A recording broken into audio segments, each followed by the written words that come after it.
Hello and welcome to a brand new episode of the Pick a Side podcast. My name is Moran and I'm here with Jack Barteck, and this is now episode 64. In this episode, we will preview the Super Bowl and give our predictions for the game. Then we will talk about Matthew Stafford's trade from both perspectives. Did getting Stafford make the Rams viable contenders, and what the Lions will get in Jared Goff? We will also answer the question of whether the Vikings should trade Kirk Cousins to the 49ers, and then we will give our NFL award winners and preview the offseason for each AFC East team. This preview will include our takes on who each team should sign, re-sign, and or draft. This is episode 64. We're getting closer to that 100 number, and I just want to say, before we start, if you guys are listening to Apple Podcasts or Spotify, go and give us a review on Apple Podcasts because it helps us trend in the charts and it's going to help our podcast grow. Thank you guys for listening and being so supportive. It's really been a surreal feeling for both of us. I can speak for Jack and I that you guys have been supporting like crazy, and it's really cool to see. This is a pretty great episode that we're about to do today. Riv is not here because he left his laptop at work and his brother is using his iPad for school. So it's just Jack and I. But this is going to be a great episode. Yeah, I'm tired and I'm sore with the snow that came in. I feel like I've been shoveling for 24 hours straight, but I'm excited. I've been looking forward to doing this one. It's going to be a fun episode. I think we got a lot of great topics today. So what we're going to start out with first is the Super Bowl, the preview / prediction part of this episode. I know a lot of people are very hyped about this game, including myself. Tom Brady versus Patrick Mahomes, the two best quarterbacks of all time, arguably, when it's all said and done. We know Tom Brady right now is the GOAT, but Patrick Mahomes, if he wins the Super Bowl, he can very well have a seat at the table of the GOAT discussion. And in your opinion, Jack, who do you think has the edge in this game? It's neck and neck. Like, it doesn't get much closer than this. We saw them play earlier on in the season, and the Chiefs came firing out of the gates, and the Bucs made the late comeback. They are two teams that are red hot. They're playing great football. They've strolled through the playoffs, and I'm really excited to watch it. I think it could go either way, but I'm going to give the Chiefs the slight edge.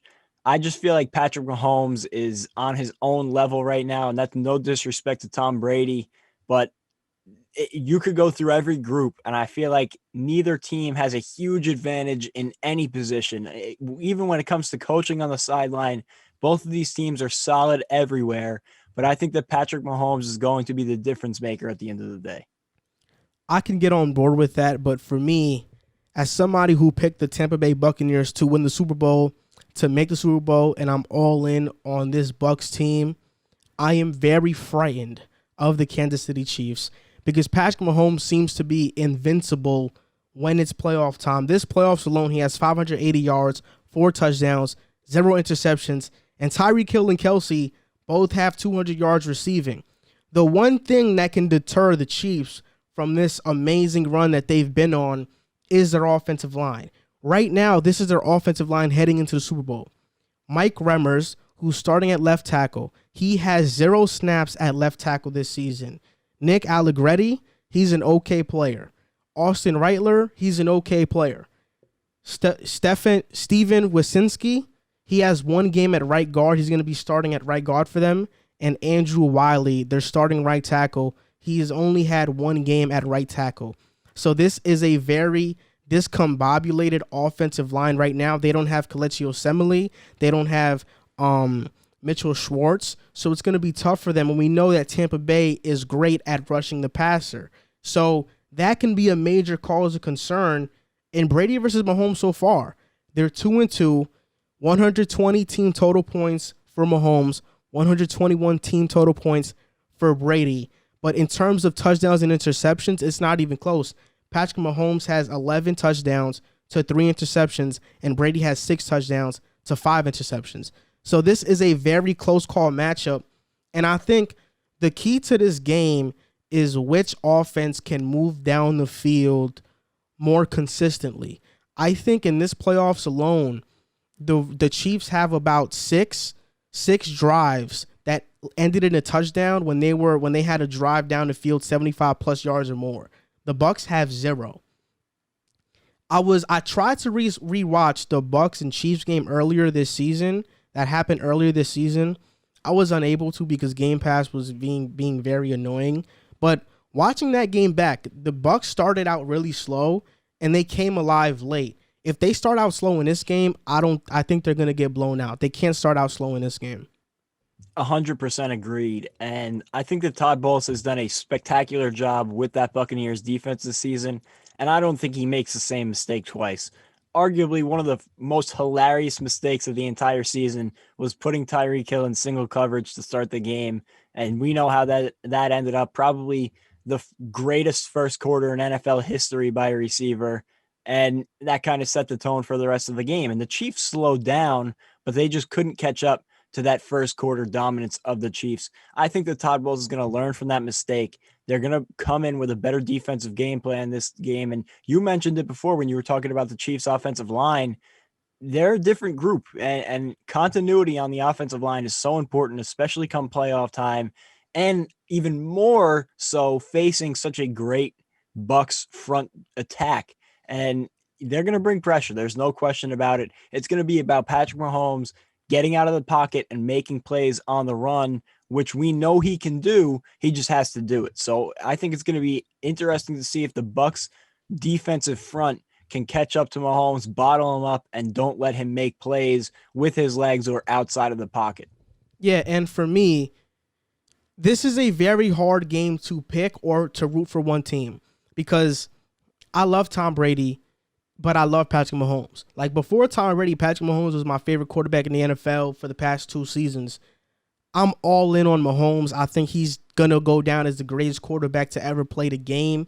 At least with the eye test so far, me personally, I think he already is that. When you talk about accomplishments, of course, that's Brady. So for me, this is very hard to pick. And we talked about the pass rush being a vital part of the Buccaneers' chances to win.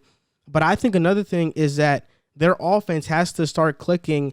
And we seen it. I think they got kind of bailed out against the Packers because every single first down, we saw it against the Packers. It was a run, run, run, run. There was really no creativity on the offensive side of the ball on first down. And I feel like that's where the Bucs have to be good. They're lucky because Brady bailed them out on a lot of third downs and the team called great plays on third downs. But in terms of first downs, it just can't be runs, and you can't just recycle that play over and over again. Yeah, and I wouldn't expect to see as many mistakes out of the Chiefs as you did out of the Packers. They had a couple unforced errors, whether it was fumbles, the Scotty Miller touchdown before the end of the half, the management towards the end of the fourth quarter. The Packers really fumbled that game away, no pun intended. And that's not to say the Bucs didn't play a great game, because they did, and they deserved to win. But the Packers also had a very real chance to win, and they were just the team that made more mistakes. And I don't think the Chiefs are going to do that same thing. I feel like it's one of those games where, you know, even though you want your team to be in the Super Bowl, of course, it's going to be good to not be a fan of either of these teams. So you could just take it in, soak it in, enjoy it. Tony Romo kind of alluded to it earlier this week. This is the legacy matchup. If Patrick Mahomes wins this Super Bowl, you know, I know it's a bit of a narrative, but he could be well on his way, cementing himself into that category of a legitimate top 5 quarterback ever. But, you know, he loses this game, and that's always going to hang over his head. Tom Brady got him in the Super Bowl. Even at 40 years old, he was able to get the young Bucks. So it's going to be that legacy matchup. This is one that will not be forgotten anytime soon. You'll be hearing about this game until Patrick Mahomes retires, whichever way it goes. I'm going to go with the Chiefs. I'm sticking with the Chiefs in a very close game, though. So I think I'm going to go with the Tampa Bay Buccaneers. I'm not going to flip-flop my pick once a team has made it to the Super Bowl. I knew that this was a very likely possibility that this was going to be the matchup, the Chiefs versus the Bucs, right? There's going to be 25 to 30,000 fans in the stands at Raymond James Stadium, Tampa Bay Buccaneers home stadium. So they're going to have a home crowd. And I just think that the Tampa Bay Buccaneers will win this game. I don't want to bet against Mahomes and the Chiefs, and even if they win the game, I won't be mad. But I just think when you look at what team is more healthy, it's the Bucs. Antoine Winfield is coming back. You got Vita Vea with 2 weeks of rest now, who played a little bit in the NFC Championship game. He's one of the most dominating defensive tackles in the league right now. Shaq Barrett was phenomenal. He's going to do his thing. Jason Pierre-Paul and Ndamukong Suh, like they have guys up front. I think Todd Bowles is going to make a good game plan to disguise his defenses. He's not going to rely on man so heavily and leave his corners on islands. Because of that, I think the Tampa Bay Buccaneers will win, but it's going to be a really close game. I respect it, and you shouldn't change your pick at this point. You know, you've been riding with the Buccaneers since the preseason, and if they win, that's a great call by you. Even the fact that they got here, like, I don't think that losing to the Chiefs in the Super Bowl would be a bad thing by any means. Obviously, you want to win, but I would consider this season a success either way. Yeah, so on to the next segment. A blockbuster trade happened over the weekend, I'm pretty sure. It happened on the weekend, right? Yeah. Matthew Stafford got traded to the Los Angeles Rams, and the Rams traded Jared Goff to the Lions along with 2 future first-round picks and a third-round pick. So instead of just talking about who won the trade, because that can go either way, we're going to talk about the trade from 2 perspectives, from the Rams' perspective and from the Lions' perspective. So we're going to start out with the Rams. Do you think now that the Los Angeles Rams acquired Matthew Stafford, that they are Super Bowl contenders? I would 100% say that. I thought that they were sneaky Super Bowl contenders this year, the way they finished the season, the way that defensive unit was playing. They got the running game going, and Sean McVay is such a smart head coach. So now you take a guy in Jared Goff, who I've notably been not high on him all season long. He's not great under pressure. He doesn't throw the deep ball that well. And you replace him with Matthew Stafford, who there's definitely question marks, but talent-wise, I don't think there's any competition. Whether it's watching the tape or looking at the numbers, every single metric would tell you Matthew Stafford is a better quarterback. He throws the deep ball much better. He handles pressure much better. And he's done it on a pretty bad franchise over the last decade in the Detroit Lions. So now you pair him up with that run game, with Sean McVay, with that defense. They're right at the top in the NFC. And I know the NFC is packed, so it's tough to say if they're the favorites coming out of the NFC next season and there's a whole offseason to go. Who knows what could happen? You saw Tom Brady go to Tampa Bay last offseason and it changed the total dynamic. But I would say right now, the Rams are right up there on a short list of favorites in the NFC. So for me, the Rams went 9-7 last year. They had the first-ranked defense in the NFL. Their defense is elite, no doubt. But Leonard Floyd is a free agent. I'm pretty sure Darius Williams is a free agent. So they got some key guys on the defensive side of the ball who will be free agents.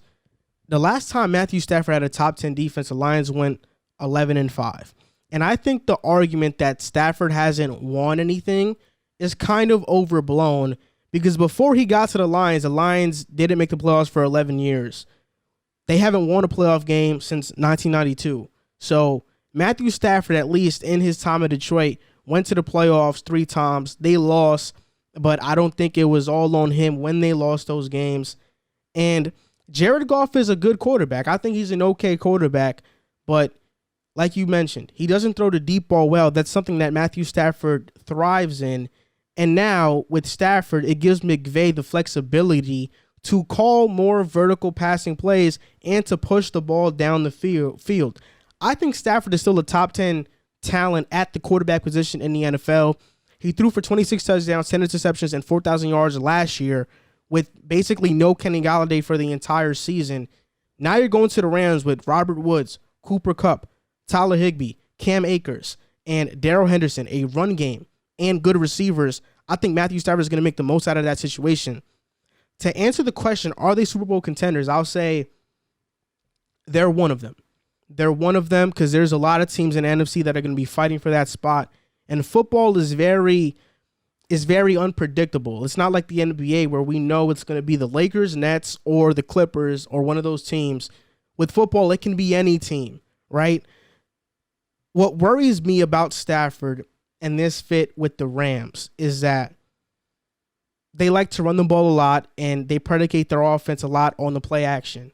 And I think Stafford can do that, but his strength is being a gunslinging quarterback, not necessarily throwing short to intermediate passes. When he's been placed in such set offenses throughout his career, he has not been that good. When he was with Joe Lombardi, who has a power run heavy scheme and it has a quick passing scheme, Stafford wasn't that good. And I also think Stafford, even though he has all the tools, his decision making is very questionable as well. He's kind of like a Phillip Rivers in a sense where he's going to do a lot of things to keep you in the game, but Stafford will also lose you the game, and he'll throw a late fourth quarter interception to cost you the game, and that's happened multiple times throughout his career.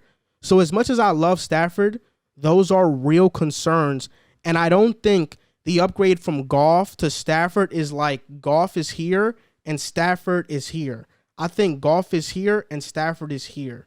I don't think it's a monumental upgrade and all of a sudden, oh my gosh, they are the team to beat. I think it's a big upgrade, and I think they become a better team, but I don't think they become favorites. I think that's a fair analysis. One thing I said earlier on in the season about Sean McVay and Jared Goff was I wondered if Sean McVay wasn't handcuffed to this play action scheme because he didn't trust the talent and ability of Jared Goff. So I want to see when Matthew Stafford gets in the building, is Sean McVay going to open up that playbook more and build that offense around Stafford's ability, or are they going to stick to that play action, run game type scheme, run heavy offense? That'll be an interesting thing to see, but I would like to see him open up the playbook a little bit more. They have some great weapons, and now with Matthew Stafford, his arm talent. I want to see them open it up a little bit. Another thing you mentioned, just to hit on one of your points, the winning conversation. I feel like Matthew Stafford and Jared Goff are kind of inverses in that sense, in the winning game sense, because you look at Matthew Stafford, he was on some really terrible teams in Detroit with a terrible head coach in Matt Patricia the last few years. And I feel like you can't really blame him for a lot of the struggles in Detroit. On the other hand, you have Jared Goff. One of the biggest arguments in his favor was, well, look at 2 years ago, he led his team to the Super Bowl.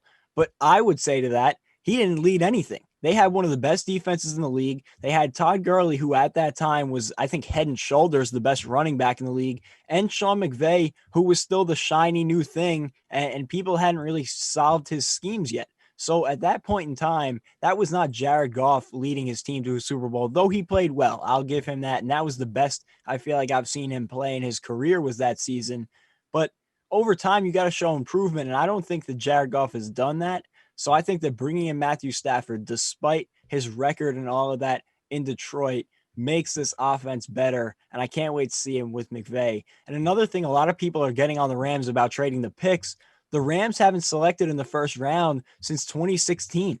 So they do a great job finding talent in the later rounds. So I'm not trying to undervalue what first round picks means. And I think it was great for the Lions to get those picks.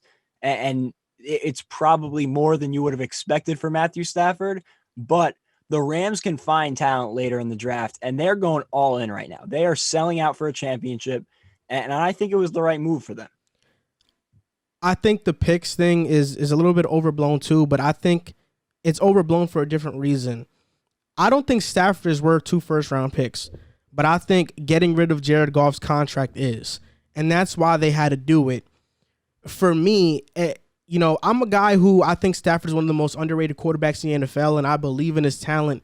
But there are some real question marks there, and I know Rams fans are on the fence about this move. Some fans love it. Some fans don't like it because they like Goff.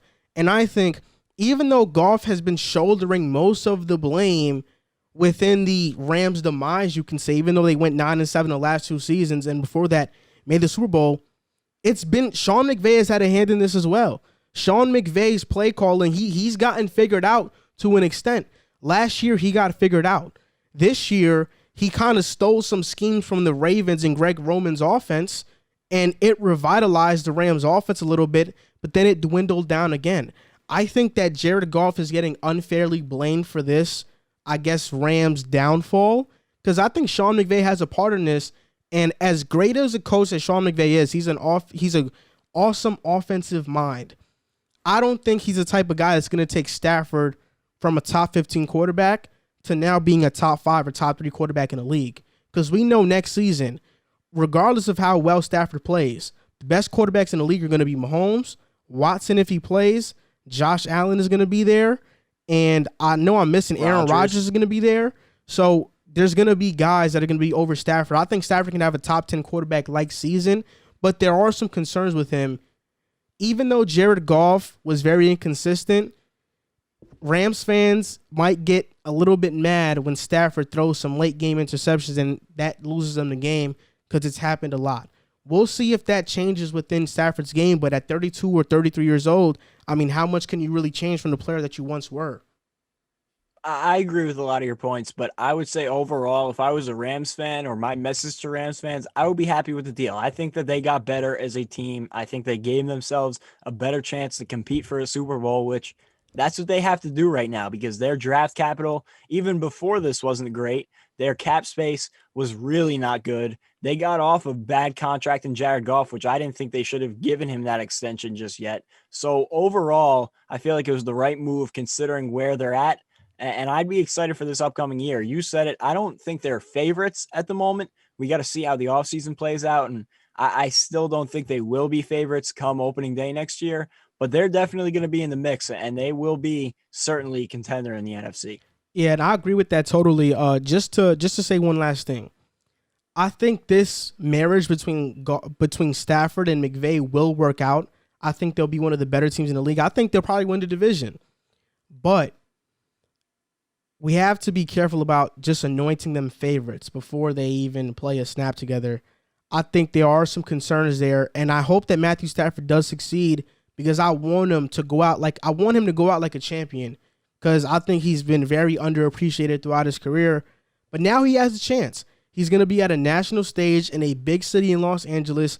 He has a chance to kind of rewrite the narrative of his career from being a guy with stats that loses to being a guy that wins. So we'll see what happens, but all in all, I think the Rams went all in with this move because they have little to no cap space. They have no draft capital. So this was a move to go all in and to see if they can win next year. So we'll see if they do that. The player that got traded for Matthew Stafford was Jared Goff. Jared Goff is now on the Detroit Lions. And listen, I don't think Jared Goff is a bad quarterback. I think he's a good quarterback. He gets unfairly criticized, I think, sometimes, even though he has been very inconsistent. And I think he did hold back the Rams. But last season, he completed 67% of his passes, almost threw for 4,000 yards, had 20 touchdowns, and 13 interceptions. Do you think this was a good move for the Lions to move off from Stafford and to get Jared Goff in the building? Well, first of all, I would say this deal was a no-brainer. I saw the list of, supposed offers from other teams. Nobody else was giving you this kind of draft capital, 2 first-round picks and a third. So, and a starting quarterback.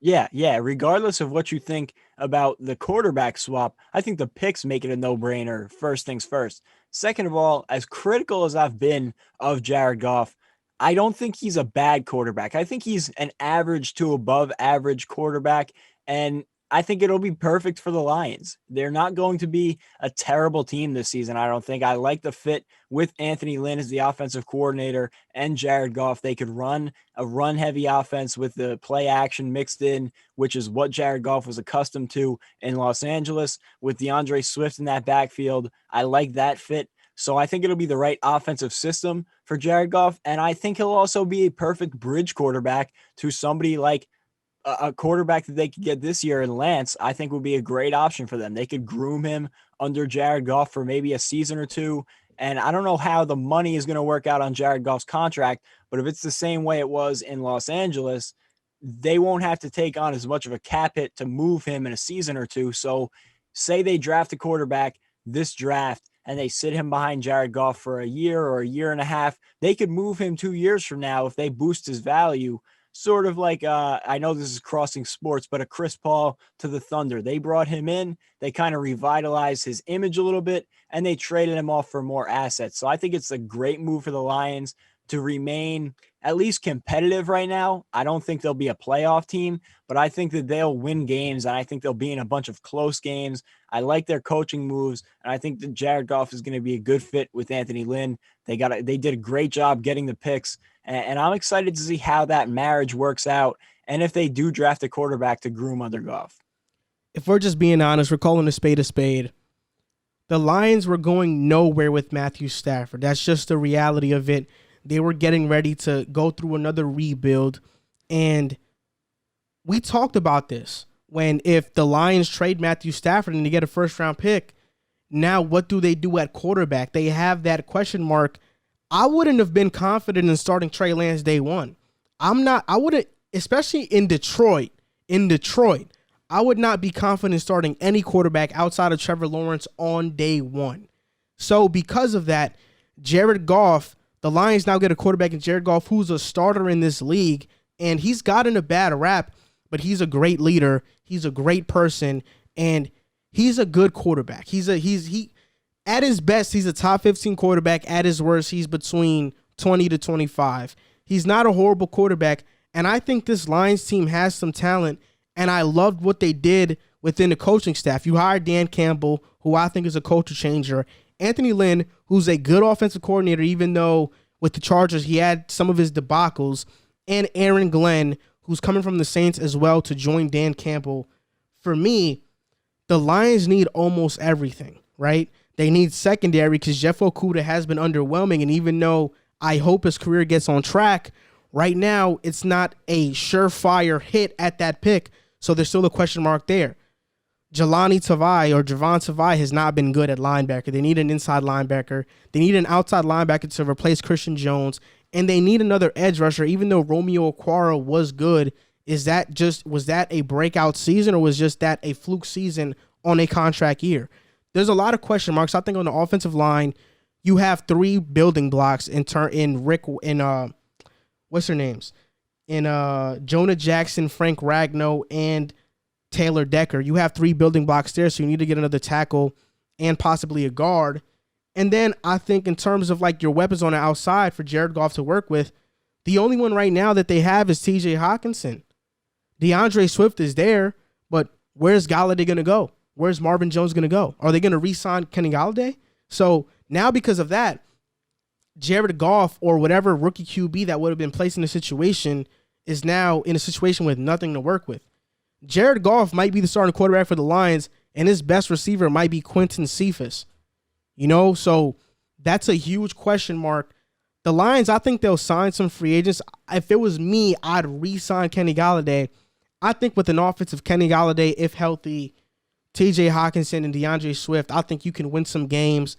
And, of course, if Aaron Glenn gets the most out of that defense, especially out of Jeff Okudah, they can make a run. I never thought that the talent was a problem with Detroit. I always thought that the coaching was the problem.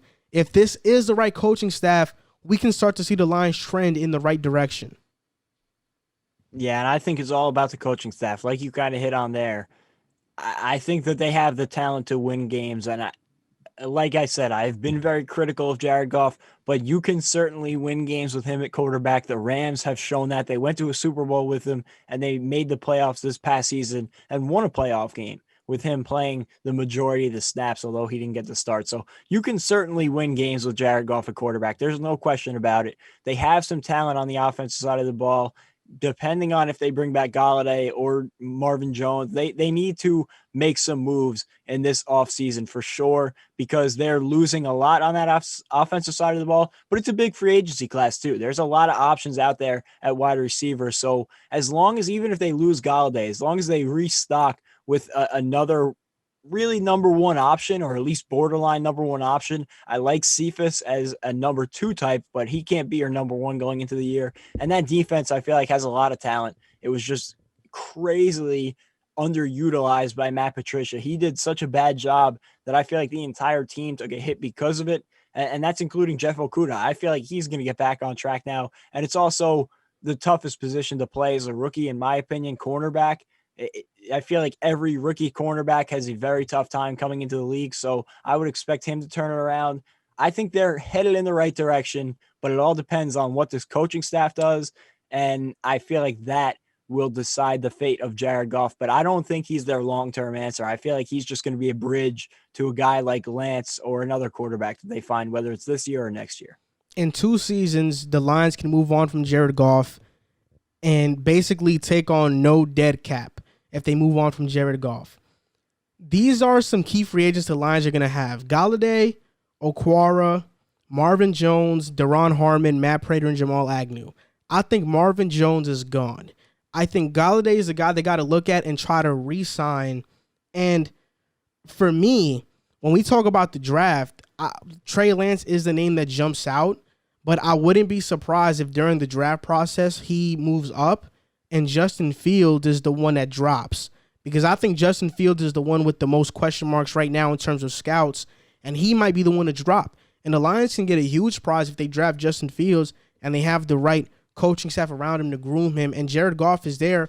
I think he'll do an excellent job. For me, I see 7 wins if everything goes right next year for the Lions. And I also think this. I think that in terms of their weapons, I did a Madden rebuild with them because I was curious to see how I could build their team. I didn't sign back Kenny Galladay, and I didn't sign back Marvin Jones. In free agency, what I did with the Lions is that I signed Corey Davis from Tennessee, and I signed Alan Lazard. So the receiving core was Corey Davis, Alan Lazard, Cephas. I drafted Tutu Atwell and TJ Hawkinson. So I don't think that's that bad, even though it's not good. But the Lions have picks, so they can draft a wide receiver in the second round or third round. Kenny Galladay was not a first-round pick. They can possibly hit on a wide receiver there. So there are different options for the Lions to go to. But my final point is that I think going from Stafford to Goff wasn't as big as a downgrade as a lot of fans like to think, because one of the position that the Lions are in terms of building their team, they're going full rebuild mode right now. And also because I don't think the gap between Stafford and Goff is as crazy as a lot of people are making it sound like. Yeah, I think this was one of those rare trades where everybody won. Both teams got exactly what they were looking for their time frame that they were looking to get it in. Matthew Stafford gives the Rams a better chance to win a Super Bowl, and Jared Goff is a good rebuilding, potentially bridge quarterback for a Lions team that doesn't have those expectations. And maybe without those expectations like there was in Los Angeles, he can get his career back on track to that Super Bowl type level that he played at that season. I'm excited to see what the Lions do. I think they could be anywhere between like a 5 and 7 win team.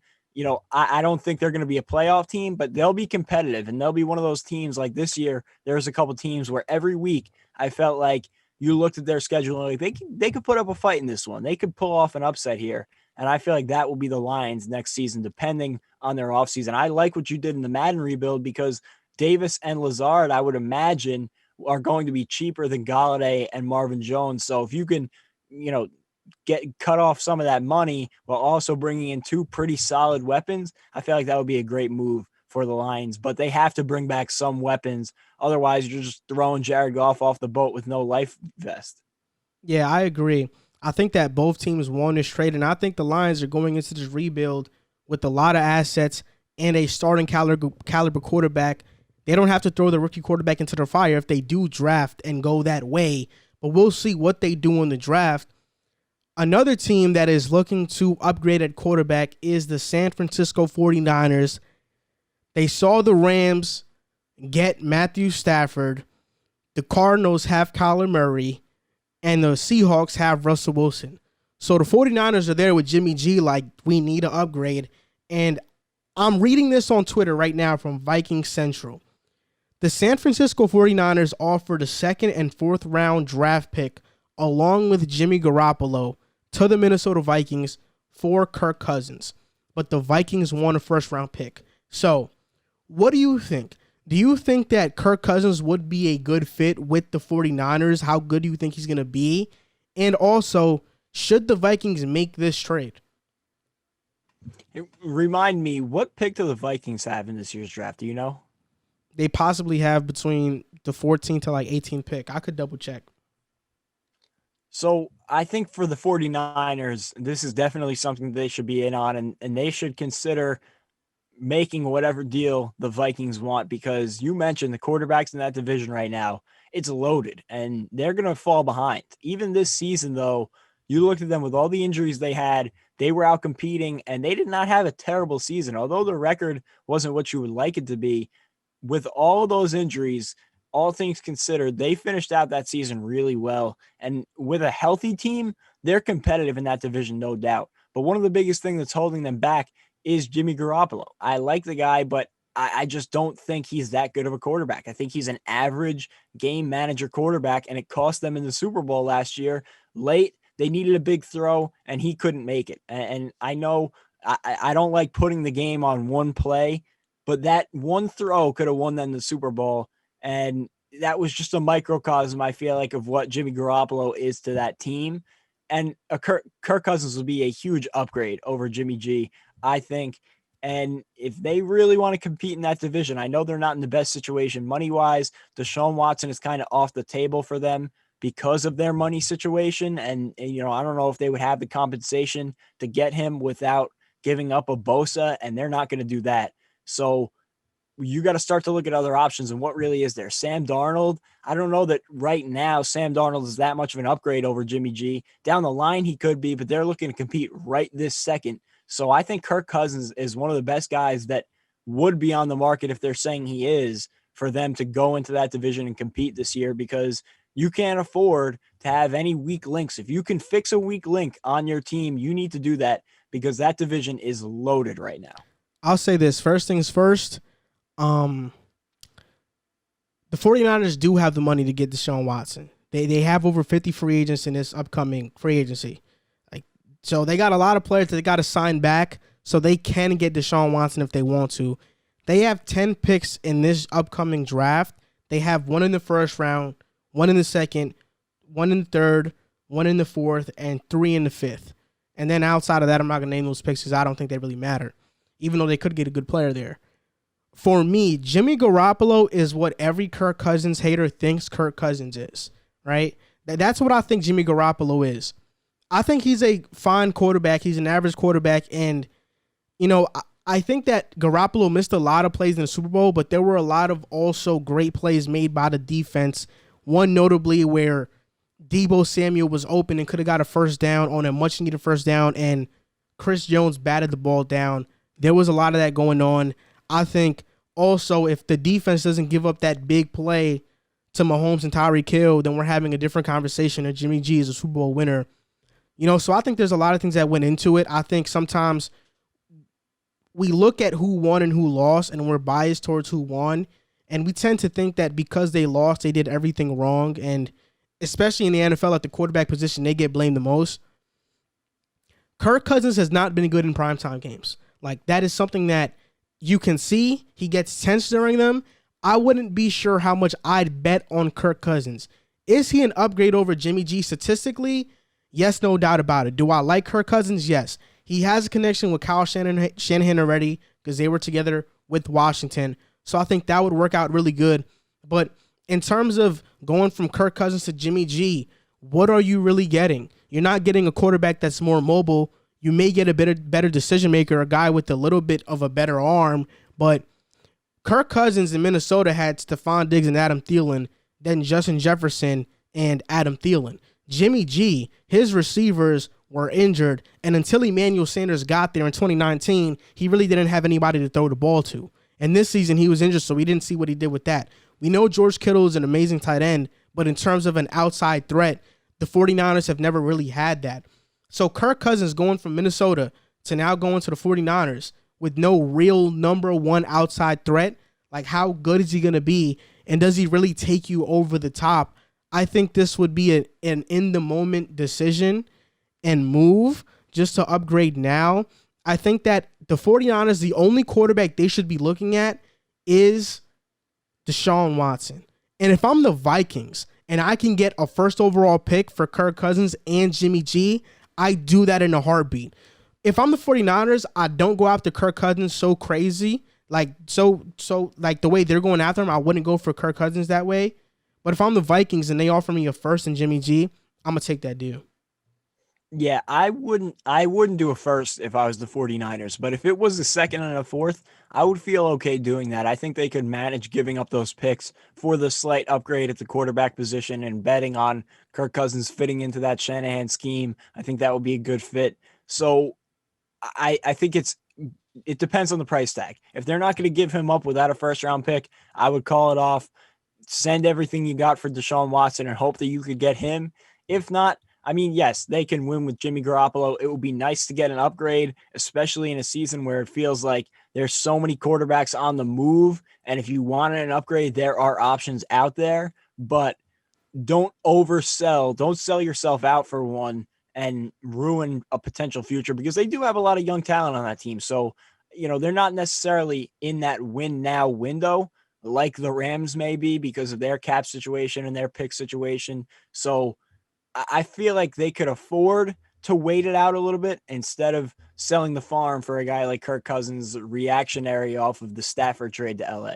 I disagree. I think the 49ers are in a win now situation.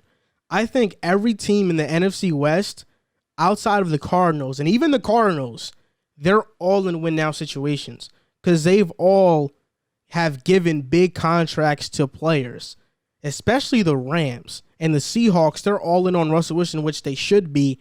They're all in. When you have Kyle Shanahan as coach and you just made the Super Bowl a year prior, like you're all in. The 49ers, the only reason they make this move for Kirk Cousins is because they're all in right now. But I just don't think that's the quarterback they should be looking at. I think instead I'd go up in the draft and take Zach Wilson. I think Zach Wilson in the Kyle Shanahan system would be a great quarterback. I'd do that instead of going after Kirk Cousins because we've seen so far the formula for winning, as a recent, has been getting a rookie quarterback on that contract and having him be so phenomenally great. There have been a few outliers like Tom Brady going to Tampa, but that team was established. But when you look at the teams in the AFC, Josh Allen with the Bills, Mahomes with the Chiefs, Lamar Jackson with the Ravens, Baker with the Browns, they're all quarterbacks on rookie deals that the teams have been able to surround them with a bunch of talent because of those rookie deals. Yeah, and I was just saying about the 49ers, I don't know if I think they have the talent to be in win now mode, but with, like you said, the way the division is shaping out, the Rams and the Seahawks are going for it right now. The Cardinals are still kind of building up towards that, but how long are the Seahawks and Rams going to be able to hold that together? I feel like they're just piecemealing things together right now with their money situation and everything. So in 2 or 3 years with the young talent that the Niners have, say they draft a quarterback this year or next year, they could be that top dog at the division if they don't sell out for a quarterback this year. So I do think they are in win now mode, but do they have to be? I don't think they have to be. Like, they haven't shoehorned themselves in a position like the Rams or a team like the Saints where they've sold everything out for a championship right now, and they've kind of bet away their future, gambled away their future for guys who are going to help win a championship at this moment. I mean, I can see where you're coming from, but in terms of, you talk about how long do these teams have? Russell Wilson is going to be Russell Wilson for a while. So, that's going to be a long wait if you're waiting on Russell Wilson to decline. Kyler Murray is coming up. And Matthew Stafford, he's 32, 33, I think one of those, but he still has about 5 years left, especially when you see how quarterbacks have been aging as of recent. So it's not like the 49ers can just sit out the season and be like, we're not trying to be in win now. Like, they have all the talent and tools to be a win now team and to make the Super Bowl. This past year was an off season because everybody was injured. But in terms of talent, I think everybody, 49ers fans, the front office, the players, they all think they're in a win now right now. Like, I think that's the only thing they're thinking about. Yeah, no, I agree. It's just tough in that division. It's like when do you go for it? That's the difference between the great GMs in the league and the ones that don't pan out. You got to know when the time is to make your move, and that's going to be the decision for the 49ers this offseason. Do they think that this is their window? Do they think they have that window to go out and sell off what they have to improve those chances? It's just tough in such a stacked division. You could make all those moves and build yourself up to be a contender, but with that competition, you just never know. So the next part of the show, we're going to give our predictions for the NFL award winners. That's MVP, Offensive Player of the Year, Defensive Player of the Year, Offensive Rookie of the Year, Defensive Rookie of the Year, Comeback Player of the Year, and Coach of the Year. We'll start out with MVP. I'll go first. I think this should be a no-brainer. It should be kind of even a unanimous MVP. That's Aaron Rodgers. He has 10 more passing touchdowns than Patrick Mahomes, who I think was second place. He has 4,299 yards, 48 touchdowns, 5 interceptions, 71% completion percentage. Aaron Rodgers was phenomenal this past season, and he should be the unanimous MVP. Yeah, I agree completely. And I think you would have a hard time finding anybody to argue anything else without a total bias towards, their guy. Aaron Rodgers was the most valuable player in the NFL this season. He really carried that Packers team as far as they went. And, maybe one or two decisions go a different way. And we're watching them in Tampa Bay this weekend. But he had an incredible season. Statistically, it was one of the best of his career. And it was because of him that Packers offense was as good as it was. So the next award is the Offensive Player of the Year. Before I give my pick, I want to give this player some love. That player is Travis Kelce. He's had 5 straight seasons of 1,000 yards receiving. This past season, he had 1,400 yards receiving. He's doing some historic stuff. But for me, how can you not give the Offensive Player of the Year to Derrick Henry, a guy who rushed for 2,000 yards and had 17 touchdowns, about 5 yards per carry? I think Derrick Henry has to be the Offensive Player of the Year this season. And I'll agree with you again. I'm going with Derrick Henry for the Offensive Player of the Year. We talk about that Titans offense, and it is so versatile. They had 2 near 1,000-yard receivers in Corey Davis and A.J. Brown. They had Ryan Tannehill, who had an incredible year. But Derrick Henry, I feel like, is the engine that makes that offense run. Without him, the whole dynamic of the offense would change. It really starts with him and his domination in the ground attack. He's one of the most unstoppable players in the game. And when he gets going, you've seen it. He had some slow games this year, but when he really gets in the zone and he gets going, there's nobody in the league that can stop him. And he showed that a bunch of times this year. So I'm going with him, Offensive Player of the Year. My Defensive Player of the Year is going to be a surprise. It's not going to be Aaron Donald. My Defensive Player of the Year is Xavier Howard. I think he had a phenomenal season. Top 5 cornerback season, no doubt about it. But this guy had 10 interceptions this season. That's the most since Antonio Cromartie did it in 2007. Xavier Howard was phenomenal for the Dolphins. He anchored a defense who was one of the top defenses in the NFL in the Dolphins, and the only reason they were in the playoff hunt anyway.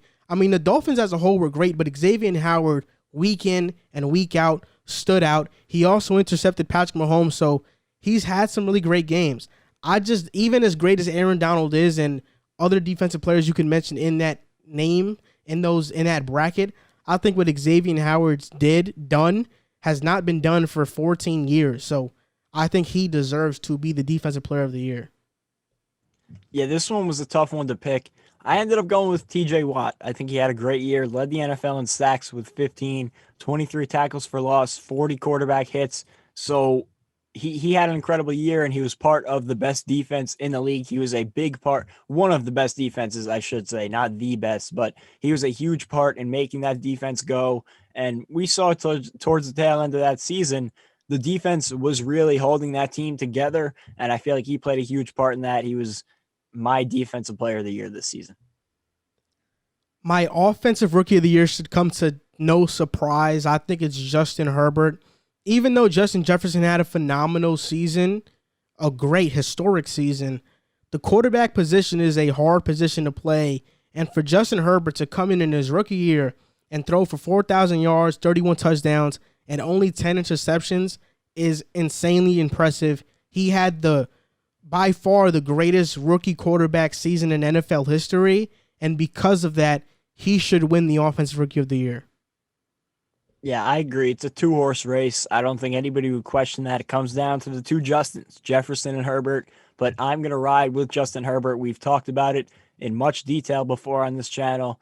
But I just think, like you said, him playing the quarterback position on a Chargers team that, yes, they underperformed, but I feel like a lot of it was circumstances out of his control, and he played great in spite of the issues surrounding him on that team. The special teams wasn't great. The defense was bad. The coaching, game management was terrible. So despite all of that, he still had them as one of the most competitive teams in the league for a team with a below 500 record. They had the most one-score losses or losses in one-score games in the NFL. So I just feel like what he did with that team at the quarterback position was super impressive, but realistically, you can't go wrong with either of these guys. They both had historical seasons, and I don't think anybody will forget this rookie class for a long time.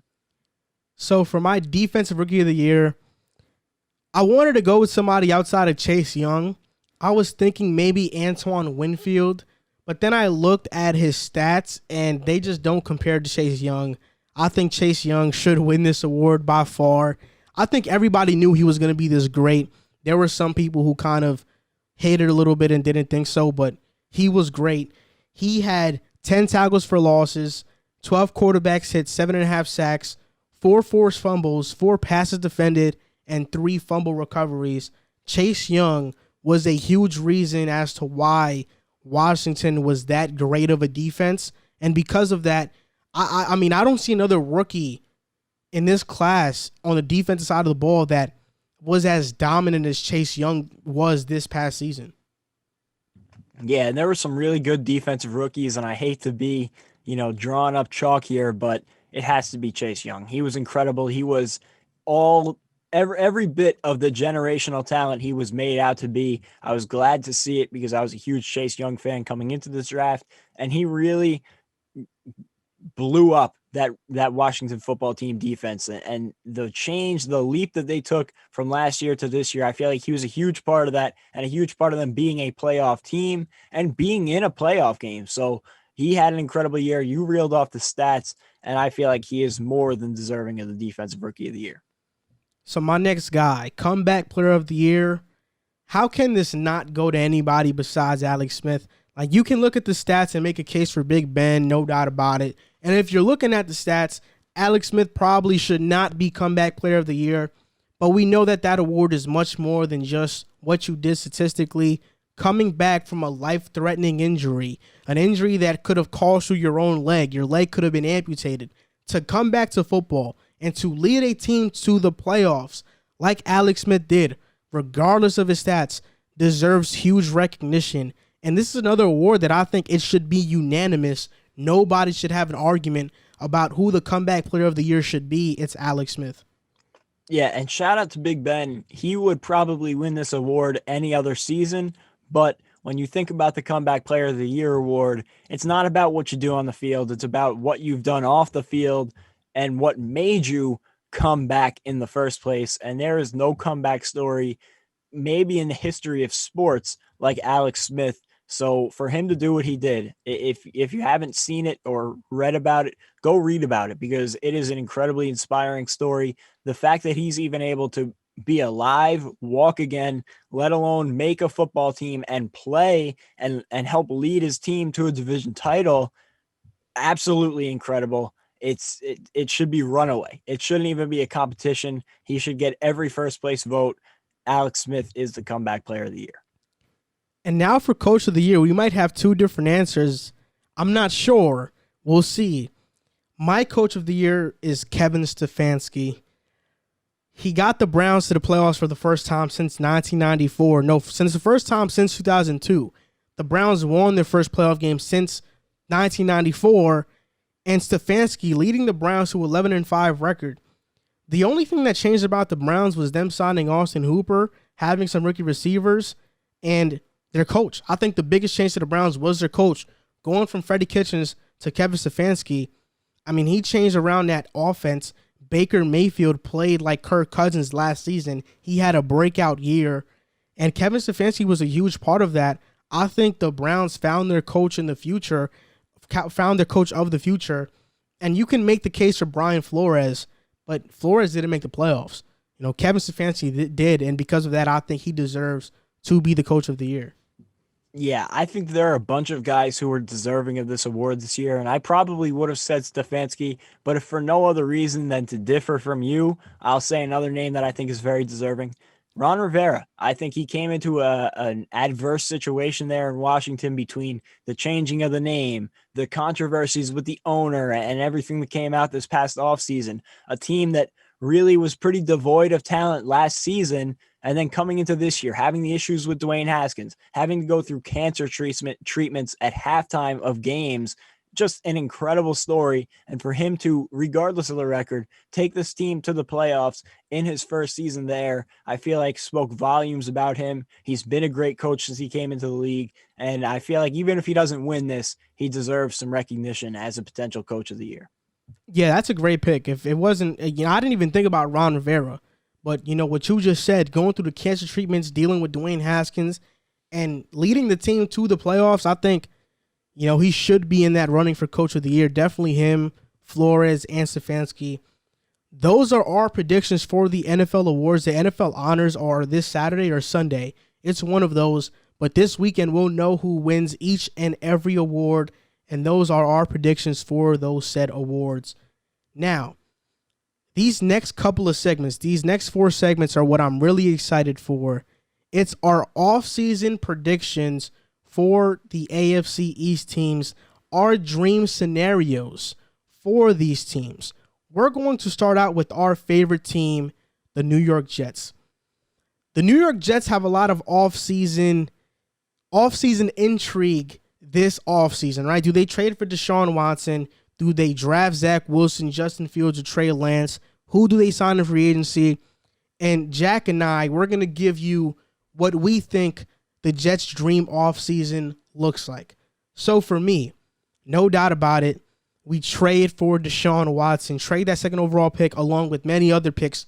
We trade for Deshaun Watson, get him with the Jets. And Jack, who's been a guy that's been very vocal about Deshaun Watson getting to the Jets?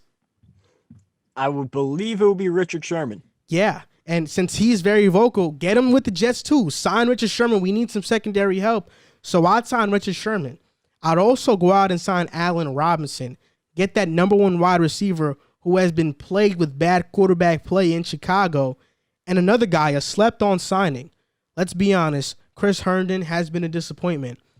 With Robert Saleh here and Mike LaFleur as the OC, we're probably going to have a run-oriented offense, whether it's with Deshaun Watson or not. So who would be a perfect tight end for that system? I think Mo Alley Cox, a tight end who can block really well and who also has shown the ability to be a pretty good pass catcher. I'd sign him. I'd also sign James White to be a receiving back in the backfield. And I'd also sign either one of these 3 guys. Ryan Kerrigan to be the net edge rusher, Yannick Ngakoue, or Joe Thuney, because we need a guard badly. I'd sign them. So my dream offseason in free agency would be getting Deshaun Watson, Richard Sherman, Allen Robinson, Mo Alley Cox, and Joe Thuney, and also an edge rusher. And if we don't trade for Watson, I'd do everything that I just said we do, but I draft Trey Lance with the second overall pick. I know that's a hot take, but I'm really high on Trey Lance, and I draft Trey Lance with the second overall pick. In terms of our free agents, Brashard Perriman's a free agent, Brian Poole, Bradley McDougall, Jordan Jenkins, Neville Hewitt, Patrick Onwuasor, Marcus May, Flacco, Matthias Fairley, Frank Gore, Pat Elflein, Arthur Millette, Terrell Basham, and Frankie Louvu. For me, I think I'd re-sign Brian Poole. I wouldn't re-sign Jordan Jenkins because I think we're going to move our defensive scheme and he doesn't fit in a 4-3. So I'd re-sign Brian Poole, Marcus May, and that's about it. Everybody else can go. Outside of Brian Poole and Marcus May, everybody else can go. And then in the draft, I think if we don't get a tight end in free agency, I draft Brevin Jordan out of Miami. I think he's a very good tight end. Of course, in the first round, I already said I'd draft Trey Lance if we do have that pick. And also, I think some people to look out for, Justin Ross out of Clemson, the wide receiver. He's really good. And Jalen Phillips, an edge rusher out of Miami, who's freakishly athletic and can slide to the second round of the draft. I'd go with those guys. And if we need a guard, I'd go with probably Elijah Vera Tucker or White Davis out of Ohio State just to fill in those gaps. But that's my dream scenario for the Jets offseason. We need a wide receiver. We need a running back. We need a tight end. We need secondary help. We need an edge rusher. We need a lot of positions, but I think we start with those building blocks. Yeah, and I'll start in the same exact place you did. I feel like the can't-miss move this offseason is trading for Deshaun Watson. He is a game-changing talent. He's a top-3 quarterback in the league, and I know a lot of people are saying, well, what's the difference between him playing for the Texans and playing for the Jets? If you trade, whatever you have to give up to get him, they still aren't going to have the talent there. First of all, the Jets are already more talented in my eyes than the Houston Texans were last year. Second of all, they have the second most cap space in the NFL, which I'm going to get into. And even with whatever they have to give up to get Deshaun Watson, thanks to the Jamal Adams trade, their draft capital is not going to take that big of a hit depending on what the value of Deshaun Watson is going to be. But I think the fact that we have, or the Jets have, I should say, the second overall pick is going to be huge in a potential trade for Deshaun Watson because the Texans can take the second overall pick and draft their guy. If they trade with the Dolphins and get the number 3 pick and they don't believe in Tua, they have to wait on somebody else picking at 2, the Jets, who need a quarterback, and they're left with the scrap heap of whoever the Jets don't want. And maybe their guy is Zach Wilson and the Jets get him at 2. So I feel like that number 2 pick has incredible value. It's almost like a number 1 pick because we all know who's going number 1, and that pick is untouchable. It's going to be Trevor Lawrence. So the number 2 pick is essentially the number 1 pick this year with the rest of the field because Trevor Lawrence is in a different world. That's not even on the table. So I feel like that pick is super valuable. So I think you give up a first-round pick this year, next year, and 2023, and some later-round picks, maybe throw in Sam Darnold if they want him, get that deal done, and hopefully keep that later first-round pick this year because I think there are some targets out there for the Jets. You talked about potential free agents this year that are leaving. I would say, like you mentioned, the big 2 signings would be Brian Poole. I would bring him back. He's been a great slot corner for us the past 2 seasons, one of the better ones in the league. And Marcus May. I think he's been a super underrated safety, and he was great for us this year. He was our best defensive player. Toss up with Quinnen Williams, but he was our best player in the secondary by far. I do think they could use another cornerback, which personally I would address through the draft. And speaking about the draft, with that late first round pick, which I hope they would keep in a deal for Deshaun Watson, I think there are a couple names to look out for. One, I would say J.C. Horn would be a nice pick. He's had a great season in college football, and I feel like he would be a great addition to that Jets secondary, still trying to rebuild that. I know Bryce Love came on late and had a solid season, but J.C. Horn out of South Carolina, I believe, would be a nice pickup. Some other guys that could or couldn't be on the board, Gregory Rousseau, however you pronounce his name. I've heard he's sliding back in the draft a little bit. He's a crazy raw talent. And if you could get him in as your edge rusher, and you get him in the building with Robert Saleh, I feel like that would be a good pick to fill that hole at edge rusher. And then also some guards. You mentioned Wyatt Davis and Ali Vera Tucker, however you pronounce his name. I feel like those 2 guys would be good targets at that pick. But that 23rd pick could be very instrumental in filling a big hole with a day 1 starter. So that'll be an interesting pick. A name I want them to look at late, Dwayne Eskridge out of Western Michigan, I believe. Yeah, out of Western Michigan. He's been a slept-on receiver in this class, and I feel like he can slide into one of the later rounds. And with our need at receiver, I feel like he could be a good guy to bring in with a later round draft pick. And we have a bunch of draft capital. So that would be an interesting name to look at. Getting to free agency. They have all the money in the world that you could possibly imagine. I would say a couple names to look out for. First things first, the wide receiver position has to be addressed. The big names, Allen Robinson, Chris Godwin, Kenny Golladay, those should be the 3 names that they are mainly looking at.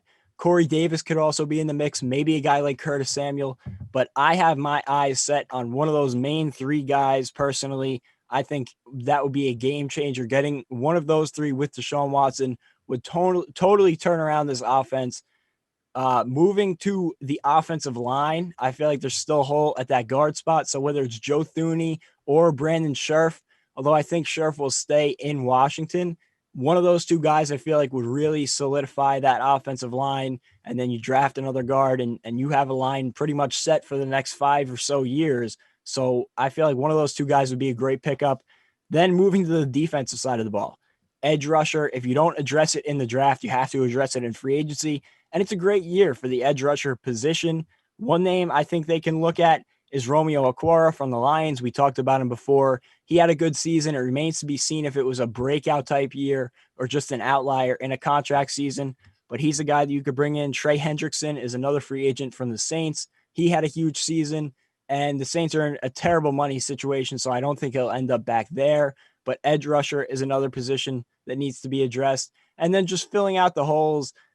I think they'll end up bringing back a couple of those potential free agents that they're losing this offseason just to fill out the roster. But the big name guys I would look at would be the receivers, the big three of those top receivers.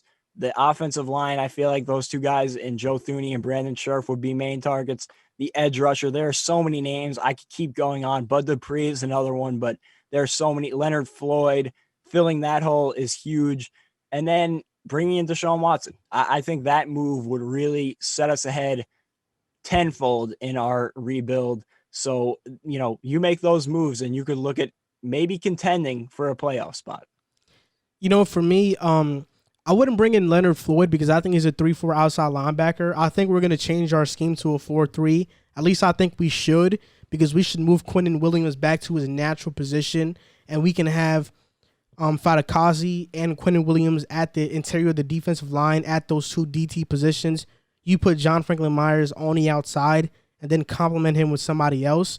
So I don't think Leonard Floyd would fit in that scheme, nor would I think Bud Dupree would fit, because I think he's a 3-4 outside linebacker too. But for me, I think we all know that Sam Darnold is not coming back to the Jets. At least I don't think so. Robert Saleh didn't commit to him. And if you don't commit to a quarterback, it's because he's pretty much gone. Let's just be honest. That's what's going to happen. So if we don't go the route of trading Deshaun Watson, which it feels like the Texans are very stingy about that and they might not buck, I'd draft Trey Lance. For me, I think Zach Wilson, he's very good. He has a lot of talent, but I'm still worried about his frame at the next level. He's very skinny, and I think if he takes a big hit, he can get hurt. When we talk about Justin Fields, I think he stares down his number one wide receiver way too often. Trey Lance is like the happy medium for me. He has all the physical tools.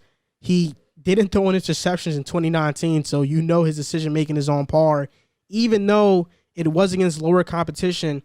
And I think in a right system, Trey Lance can really flourish, and people are sleeping on Trey Lance because of the competition he played, and he didn't play the entire 2020 season, so he's kind of going under the radar. But I think he is the gem outside of Trevor Lawrence in this quarterback draft class.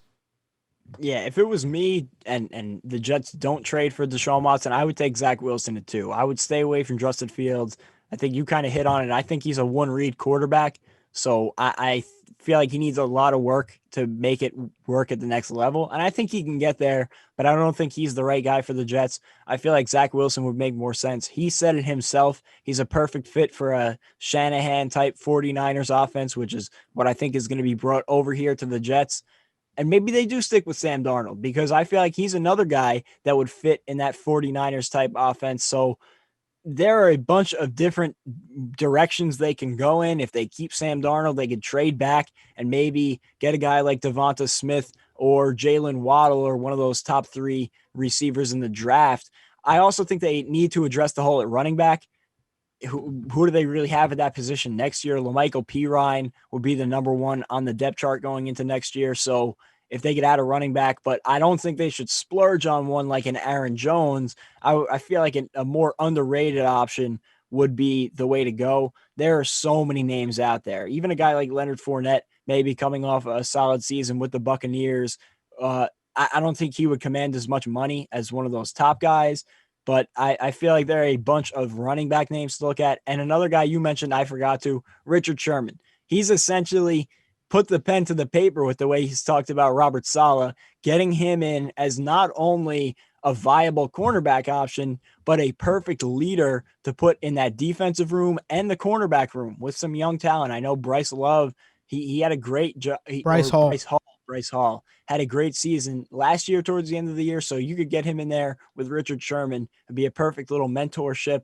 So I feel like he would be a great fit, but there is a bunch of different when you're a team like the Jets, who definitely have holes at multiple positions, and the draft capital and the money they have, there are so many different directions they could go in. But I feel like the can't miss move would be trading for Deshaun Watson. Yeah, I think so as well. But when we talk about free agency, I think we can at max sign 2, maybe 3 big name free agents.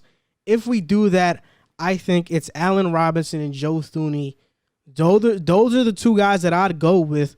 And when talking about our cap space and our cap situation, I think that we can splurge on free agency, but I don't think that we should. And you talked about the running back position.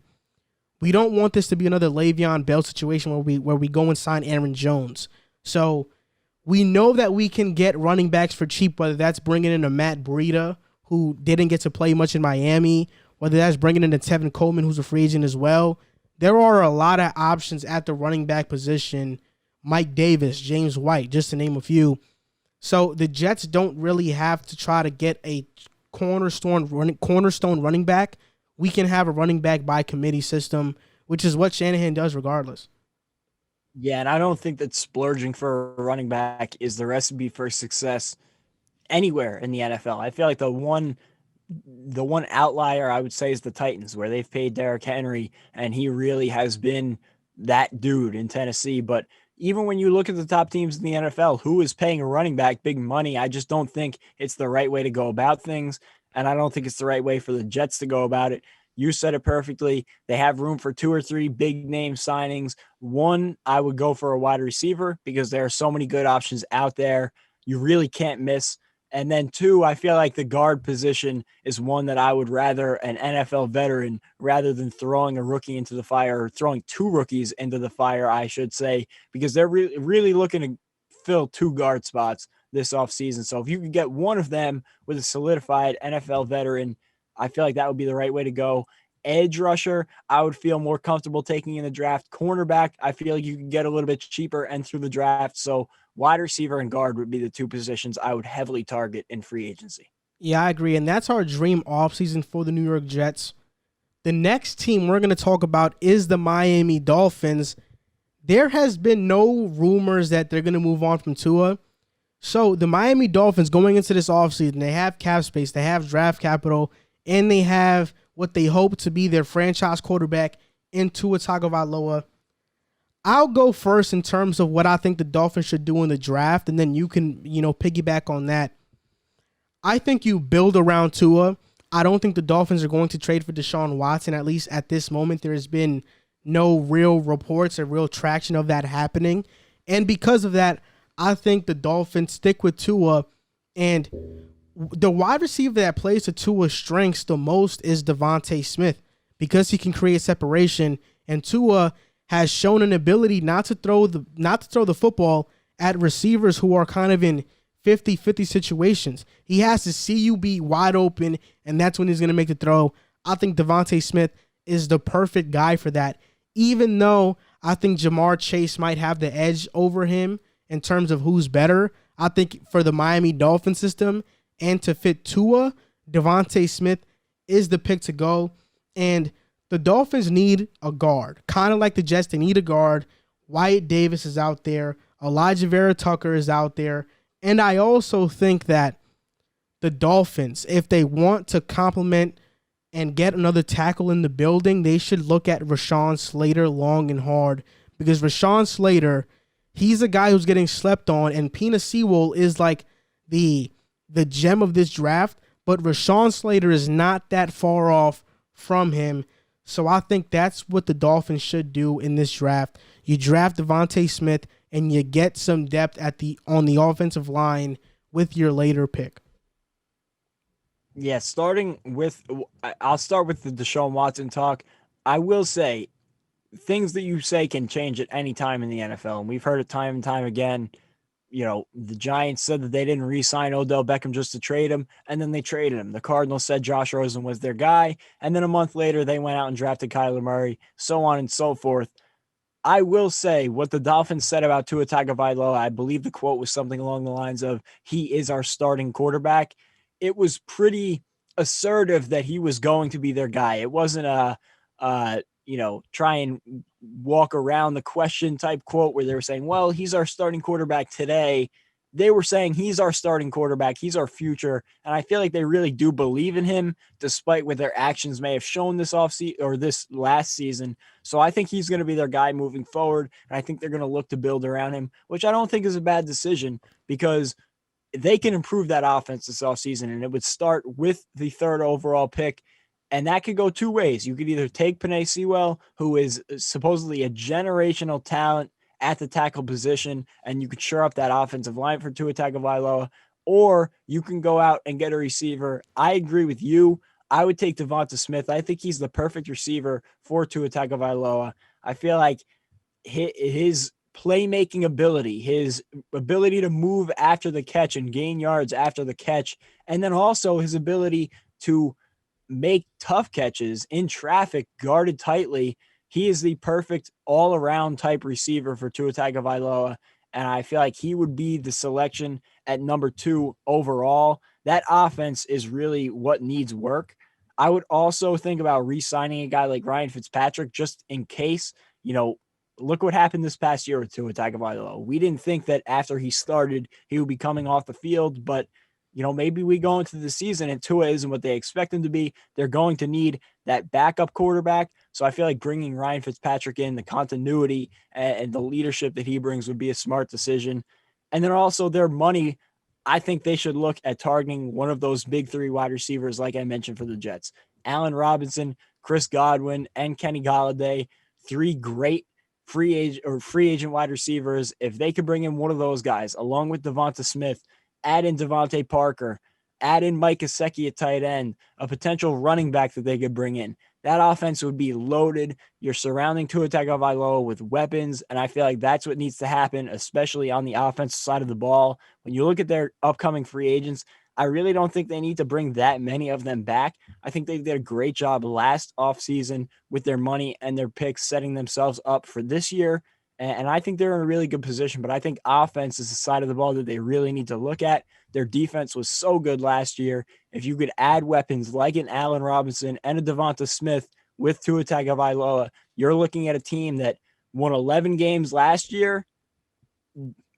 What could they be this year adding those weapons to that offense? For me, I think the Dolphins, they have some free agents that they should bring back. Like Kruger Hill, I think you should bring him back. If you're not going to sign a guy like Devondre Campbell, because the Dolphins need more linebackers that can cover. And I think Devondre Campbell would be a huge addition. But for me, you bring back Fitz just to have a backup quarterback. Matt Breida, he's probably gone. But Ted Carr is the center they signed last season that came from the Patriots. You have to bring him back. I think Ted Carr did an excellent job with the Dolphins at the time he was there. And he has shown to be a great locker room presence. For me in free agency, I think the Dolphins should address the running back position, and they should get another edge rusher. For me, if I'm the Dolphins, because of their cap space and because Tua is on a rookie quarterback, I would look at Aaron Jones. I think Aaron Jones in Miami, they fit really well. We know that Chan Gailey is out. I think the Dolphins are going to have co-coordinators in Eric Studsfeld and George Godsey. So I would go with Aaron Jones and have a number 1 back, and then have what's the guy's name from the Dolphins that was a running back this past season, the receiving back? I forgot his name. Matt Breida? Nah, it was another. I had him on my fantasy team. Myles Gaskin? Myles Gaskin, exactly. Or Myles Gaskin. He's huge, so he's a good receiving back. So if you can get Aaron Jones to be that every down back and just have Myles Gaskin come in every now and then, that would be a huge compliment.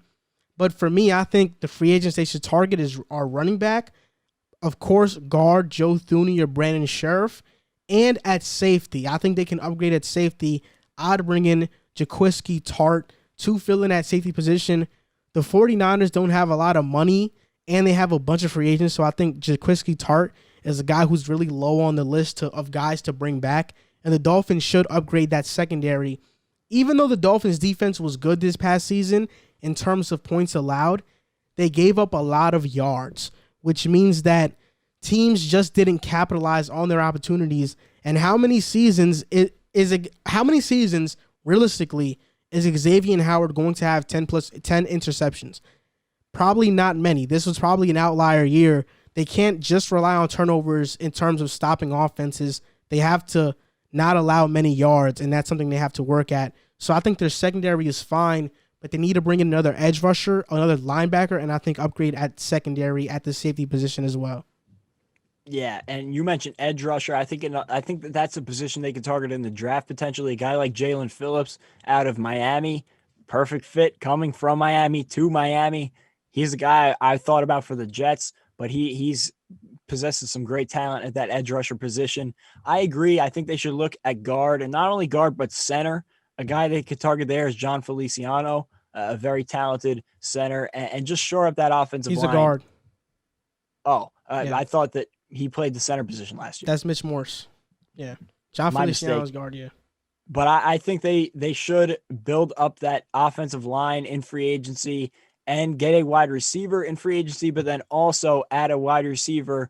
Or if they wanted to go Penei Sewell with that third overall pick, I feel like they can't go wrong either way. But I think that Sewell or Devontae Smith should be the pick at 3 and then build the offensive line and the wide receivers through free agency.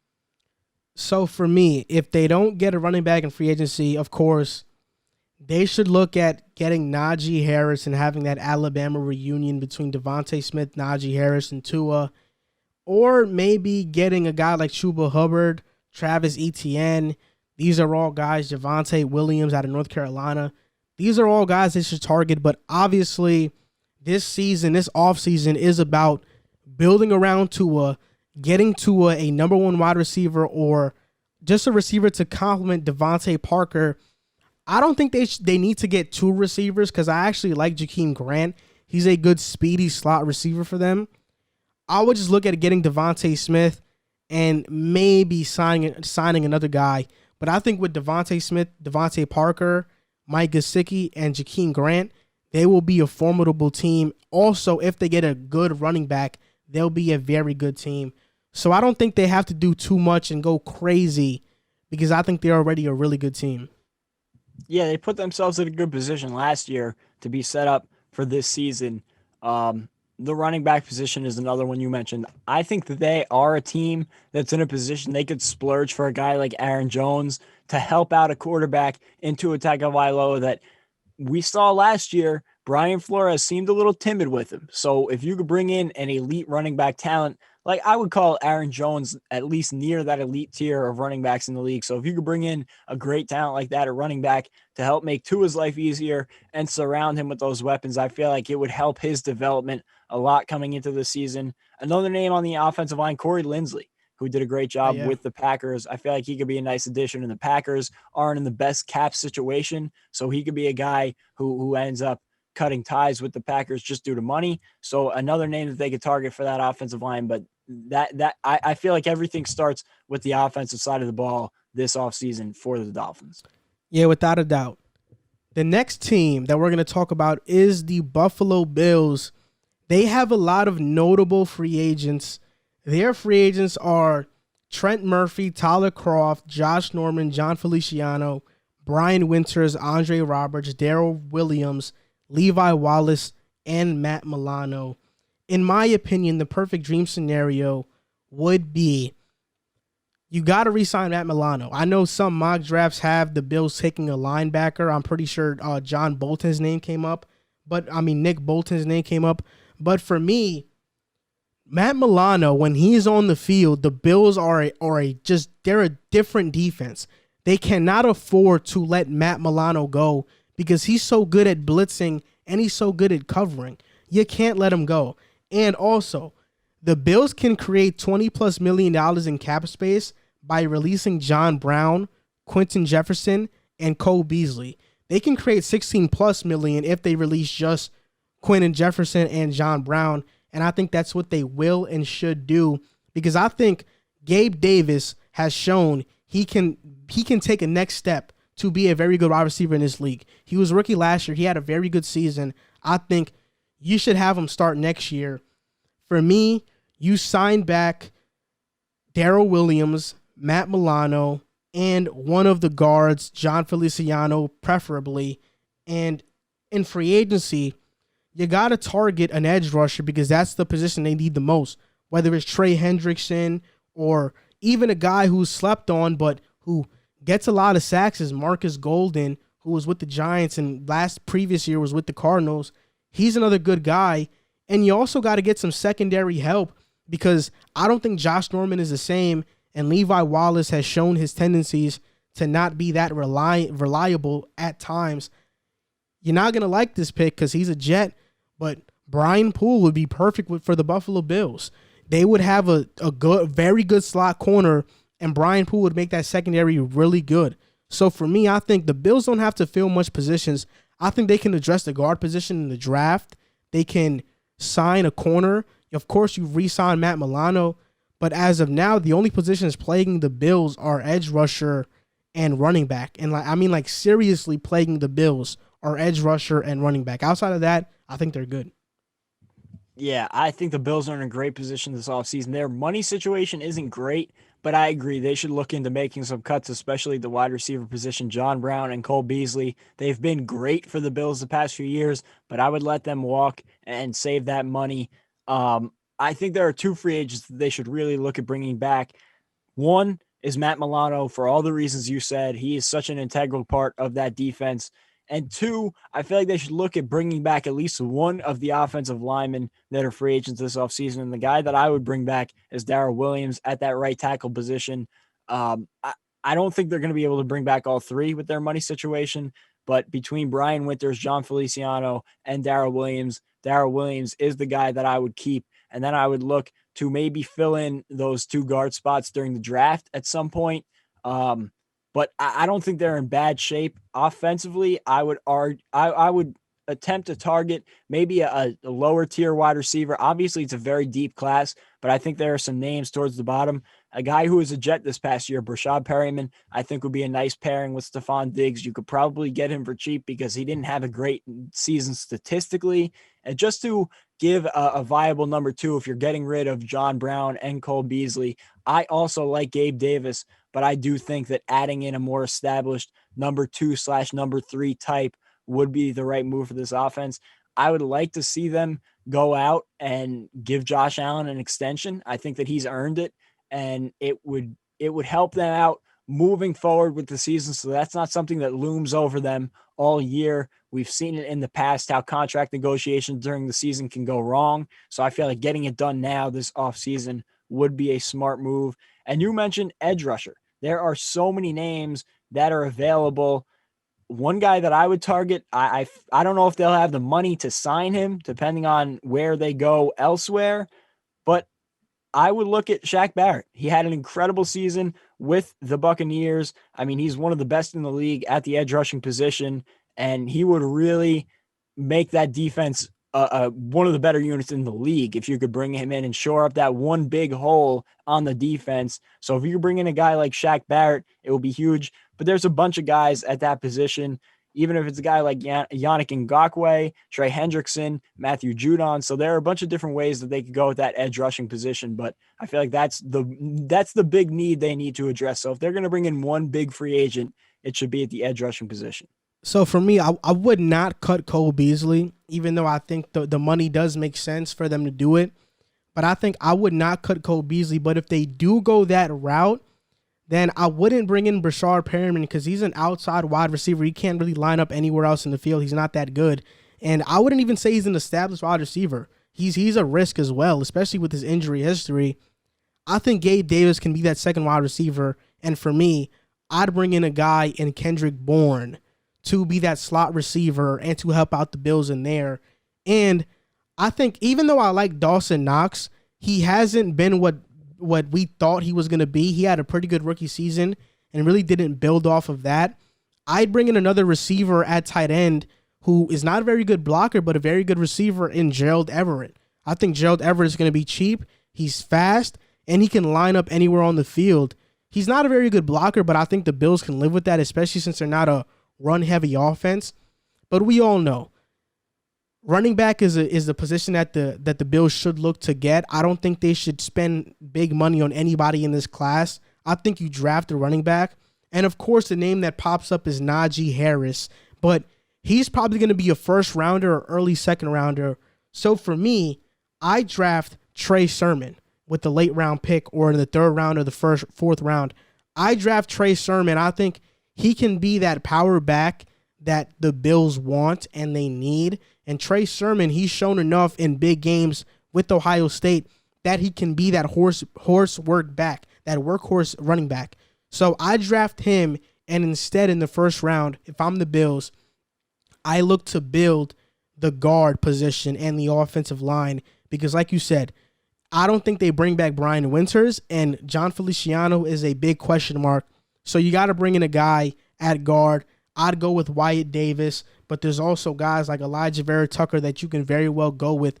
So you can go with one of these guys, but you got to fill in that guard position. And obviously, in my opinion, an offensive line, regardless of position, is more important than the running back. So you got to have a good offensive line before you have a great running back. They got to build that first. Draft Trey Sermon later in the draft. Yeah, I agree. I would go guard with the first round pick and try and build up that offensive line, not only now, but for the future, because you're probably going to be looking to keep this core together for the next couple of years. I think they have a really good, young, talented team. I don't think they have to do much this offseason, but there are a couple of positions of need. The edge rusher is the first one that comes to mind. Figuring out how they're going to sort out that offensive line is the next big issue I would tackle. And then running back for me would be the third big. I wouldn't even call it a problem because I don't think it's really holding them back too much, but it could be the move to take them to that next level if they bring in a running back, whether it's through the later rounds of the draft or paying one of the lower tier free agent running backs. I think that could really help out Josh Allen because you looked at him in the playoffs this year. They didn't run the ball at all, especially the game against the Ravens. I don't think they ran the ball more than 5 times in the first half. So I think bringing in a running back could be a huge help to Josh Allen this offseason. So the last team we're going to talk about is the New England Patriots. The Patriots have been dominating the AFC East for how many years? This is the first year that they're in a position in the offseason where they got to catch up. The Patriots have to catch up, and especially on the offensive side of the football. So these are some major free agents from the Patriots that are going to hit the market. They have over 26 total free agents, but these are the ones that I think are the most notable, and they're going to, their loss is going to be felt if they leave. That's Joe Thuney, Jason McCourty, James White, David Andrews, Lawrence Guy, Adam Butler, Cam Newton, and J.C. Jackson. So the Patriots have a lot of cap space this offseason, but they also have a lot of notable free agents that are going to be free agents this offseason. So a lot of the money is going to go to that. So if I'm the Patriots, the first thing I do is that I re-sign Joe Thuney back, like no doubt about it. You re-sign David Andrews too, and you re-sign J.C. Jackson, who was possibly their best corner when Stephon Gilmore went out this past season. Everybody else for me can go. Cam Newton didn't show enough to warrant another opportunity with the Patriots this upcoming season. Lawrence Guy, not that big of a deal. Adam Butler, he's good. They should look to bring him back as well. James White, the Patriots don't really bring back running backs past their first contract, so I think he's gone too. They can find a better one in the draft or free agency. And for me, of course, their defense is going to be good because of Bill Belichick. You got to address the offense. You got to get receivers. For me, in free agency, they've been linked to Marvin Jones Jr. So I'd go and sign Marvin Jones Jr. And there's also other guys. You can go with Curtis Samuel, who's a speedster. Maybe they sign Hunter Henry. And then on the defensive side of the ball, since you're losing Lawrence Guy and Adam Butler, maybe they go Kenny Clark. They steal him from the Packers, a very good defensive tackle. They go Kenny Clark or Yannick Ngakoue. I think those two would be huge additions to their defense. But obviously, the main thing the Patriots have to prioritize this offseason is bringing in wide receivers.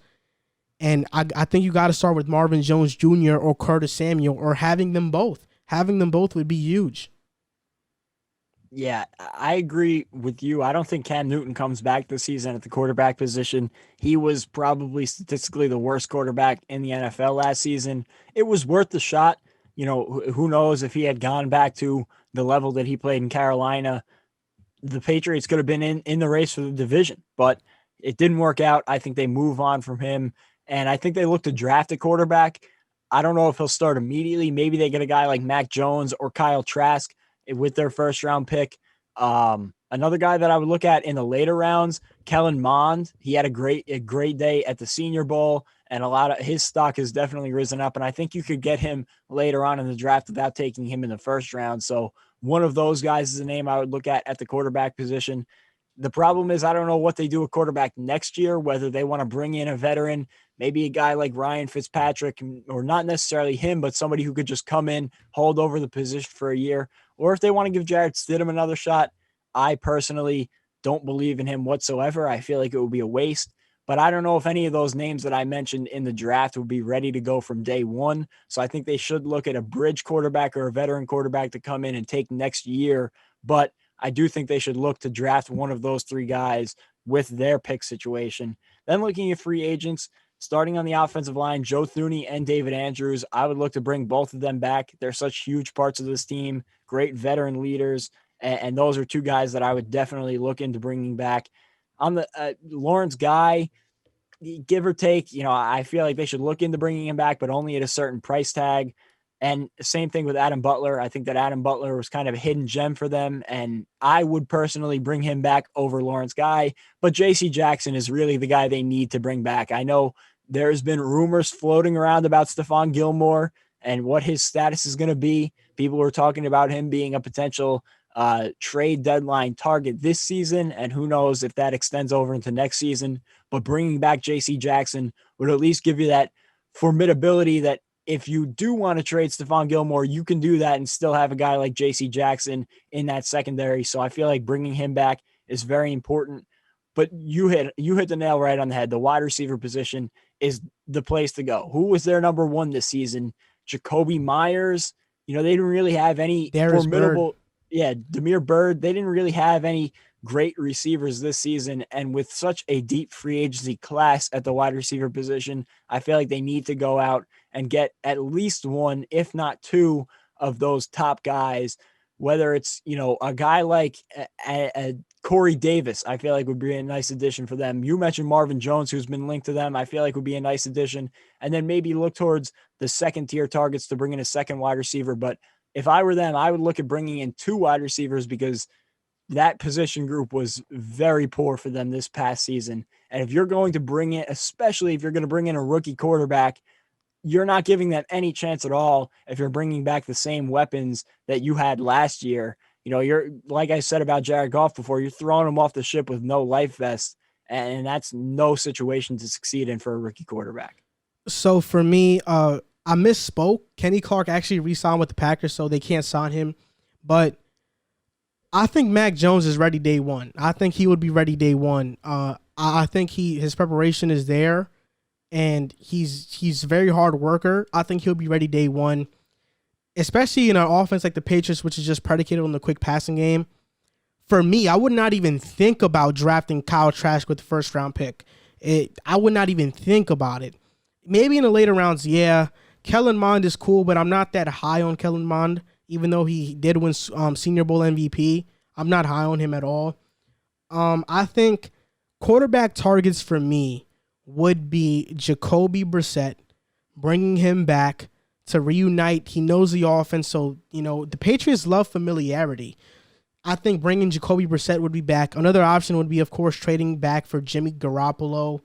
And guys also, Tyrod Taylor, he's an option as well. I think he can do what Cam Newton did last year at a higher level, especially with better weapons. And maybe they want to give Mitch Trubisky a tryout.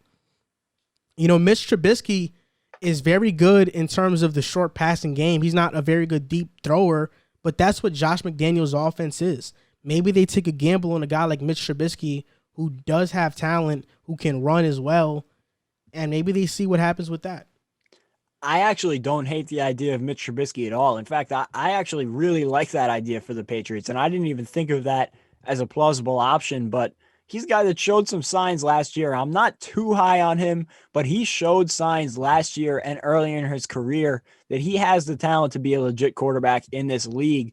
And I don't think it would take that much to bring him in based on his track record of inconsistency. So I feel like that would be a great option at the quarterback position, even if you bring him in and it doesn't work out and you get a quarterback in the later rounds this year, and it could give a little buffer time for that rookie quarterback to, get some experience on the bench. Another position I think they should target to improve, tight end. I don't think they need to make a huge splash. A guy we talked about before, I think it might have been for the Bills, Gerald Everett, or even a guy like Jonnu Smith from the Titans.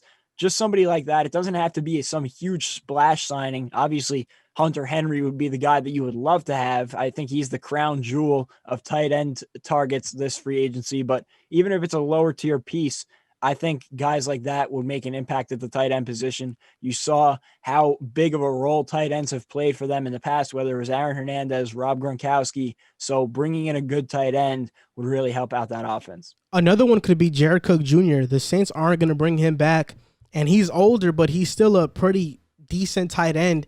And for me, like at the 15th pick, which is where the Patriots are going to be picking, I would pick Mac Jones. That's like if they don't get a quarterback in free agency, because I think if they get Jacoby Brissett or Jimmy G, then they go in a different direction. But I will say this is an exception. If Micah Parsons is at that 15th overall pick, you draft him. He's a top 5 talent in this draft. He might slip down a lot because there have been some character issues with him that have come out. So he might slip in this draft. If he's at 15th, what better place to go than the Patriots, who they take risk on guys with character issues all the time. And sometimes it works, sometimes it doesn't. But I think Micah Parsons is a top 5 talent in this draft. And I think he's a game-changing talent at the linebacker position. Dante Hightower is getting older. So Micah Parsons would be a cheap option to replace him. I think if he's there at 15, you go get him. Or you can go get Patrick Surtain II from Alabama as well. It really depends on what the Patriots want to do. But we all know they should possibly get a quarterback, but maybe they're not high on anybody in this draft and they just want to sign somebody in free agency. Jacoby Brissett, Mitchell Trubisky, one of those guys, we don't know. But, there are options here. But if at 15 Micah Parsons is there and they have a veteran quarterback, you draft Micah Parsons.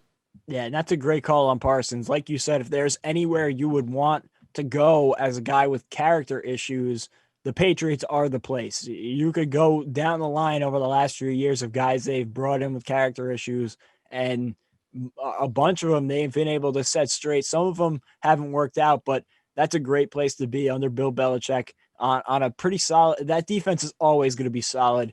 Bill Belichick is one of the greatest defensive minds, of our generation. So I feel like that would be a good landing spot.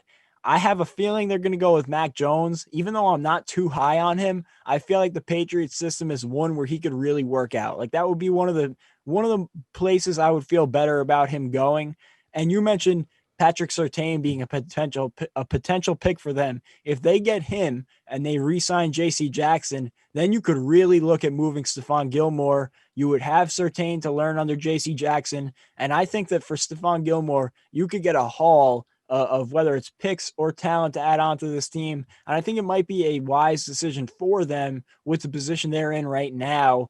And I know that there's a team out there, a contending team out there, that would overpay for Stephon Gilmore the way the Seahawks did with the Jets for Jamal Adams. If teams think they're that one piece away, they will give up a lot to get an all-pro corner like Stephon Gilmore. Look at Jalen Ramsey to the Rams. It is a similar situation. So that could be an interesting way of going about it. Not only do you get Patrick Surtain, but maybe you move up in the draft and you're looking at a guy like Trey Lance. So I think it'll be interesting to see which direction they go in here. But this is the most rebuilding we've seen the Patriots in my lifetime, probably. So I'm excited to see how they go with it. I mean, this is the first time in forever where the Patriots have to think about their quarterback, right? So it's a real question. Like, do you go after receivers because you need receivers to make your quarterback successful, or do you go after that quarterback? It's really a toss-up for me, without a doubt. This offseason for the Patriots is about building that offense. And that's going to do it for our previews for all AFC East teams. We talked about the Jets, the Patriots, the Bills, and we also talked about the Dolphins. We're going to do this weekly until the free agency period kicks off, until the offseason period officially kicks off. So this should be really fun to do. This was a pretty good episode. It went by pretty fast from the standard of how long we usually record. As always, thank you guys for tuning in, and we appreciate you guys. A snowstorm happened where we live, so we weren't able to record in person. That's why we're on Zoom. We had like 1.5 inches of snow. It's pretty crazy. You know, everybody's car was trapped in snow. Yeah, I'm not going to be able to find parking to come to the podcast for months with the amount of snow that fell. We probably got close to 2 feet, and I know I've been shoveling for like a pretty much a day straight. So I'm happy to just get on here and be able to talk some football rather than be out there shoveling the snow, throwing my back out. Yeah, exactly. So this was a great episode. We want to thank you guys for tuning in. As always, you can follow us on Instagram and TikTok at Pick a Side Podcast, on Twitter at Pick a Side Pod. We post when we have new episodes on there, and we post when our segments are out on there as well. And if you want to donate to us on Patreon, you can find us at Pick a Side Podcast. Thank you guys for tuning in, and as always, don't forget to leave a review on Apple Podcasts. It helps us grow a lot. Thank you guys for listening, and we'll see you next time.